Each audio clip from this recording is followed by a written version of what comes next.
కండ సాహితీ సమరాంగణ సార్వభౌమ యవ్వన రాజ్య స్థాపనాచార్య కర్ణాటక రాజ్యాధినేత త్రిలింగాధీశ్వర గోబ్రాహ్మణ ప్రతిపాలక మూడు రాయల గండ అభినవ భోజ శ్రీ శ్రీ శ్రీ కృష్ణదేవరాయల వారు విచ్చేస్తున్నారు. హో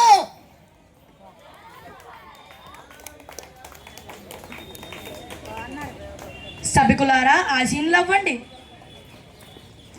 అష్టదిగ్గజ కవులకు, సాహితీయ ప్రియులకు, పుర ప్రజలకు స్వాగతం.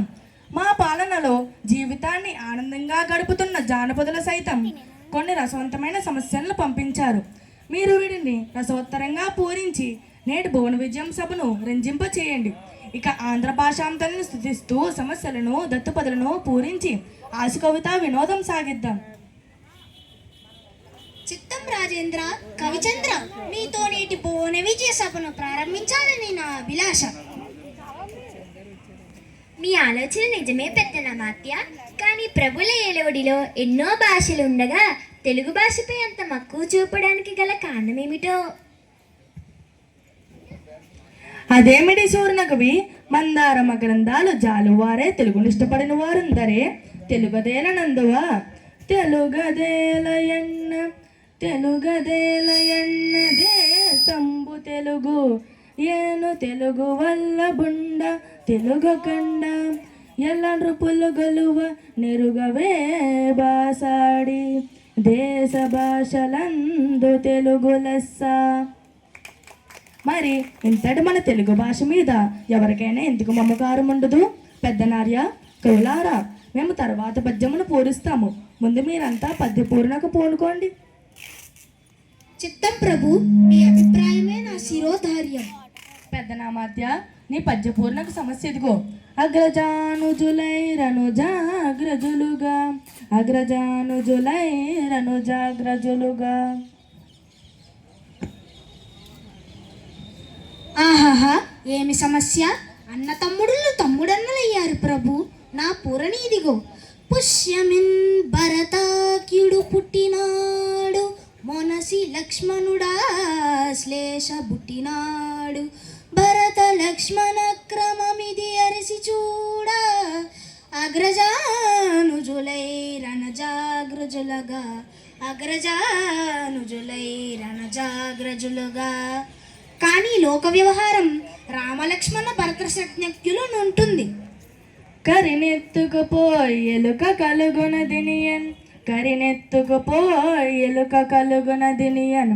దీనిని అర్థవంతంగా పూరించండి భట్టుమూర్తి గారు. పల్లె జీవులకు సుపరిచితమై చక్కని సంశ ఇచ్చారు మహారాజా. కరులు చిలుకలెద్దులు సర్కరతో నన్నరిచార్చ కడబెట్టడుచో కరిమరిచే వర్తకుండా కరినెత్తుకుపోయి ఎలుక కలుగునదిన్యన్. ఆహా, ఎంత అద్భుత పూరణ! ఎలుక ఏనుగును ఎత్తుకొని పోగలదా? ఎలుక రంధ్రంలో పట్టిన హహహహ.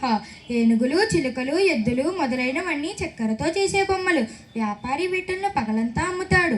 సాయంత్రానికి అన్ని బొమ్మలను ఎత్తిపెట్టి ఒక్క ఏనుగును మరిచాడని, దీనిని ఎలుక రంధ్రంలో కీడ్చుకెళ్ళిందన్న మీ భావన వినులవిందుగా ఉంది. బహుబాగు. కృతజ్ఞతలు మహారాజా. ముద్దు పలుకల ముక్కుతమ్మన కవి, అందుకోండి. గాడిదయేచ్చం గదన్న గణ సంపన్న గాడిదయేచ్చం గదన్న గణ సంపన్న. దీనిని పూరించండి. రాజశేఖర, మానవులలో ఆడిన మాట తప్పే వారింకొందరున్నారు. జంతువులలో దీనిని చూడలేం. అయినా దైవకృపతో పూరించెదను. ఆడిన మాటను తప్పిన గాడిద కొడుకంచు తిట్టగా విని అయ్యో వీడా నా కొడుకని యొక్క గాడిదేచ్చం గదన్న ఘన సంపన్న. ఆహా, అద్భుత పూరణ! లౌకిక జీవన గమనంలో గ్రామీణుల హీన స్వభావం, దూషణం, ఆడితప్పినతనం గురించి తెలుపుతూనే మాట నిలబెట్టుకోవడం విలువను చాటి చెప్పారు తిమ్మన కవి. హీన స్వభావం, ఆడితప్పినతనం కలిగిన మానవుడు గాడిద కొడుకుని తిట్టినప్పుడు విని అయ్యో వీడా నా కొడుకని ఒక్క గాడిద తెచ్చింది అన్నారు. దీనిని దృష్టాంత రూపంలో చూపిన మీ పూరణ భలా తిమ్మన కవి. దూర్జటి,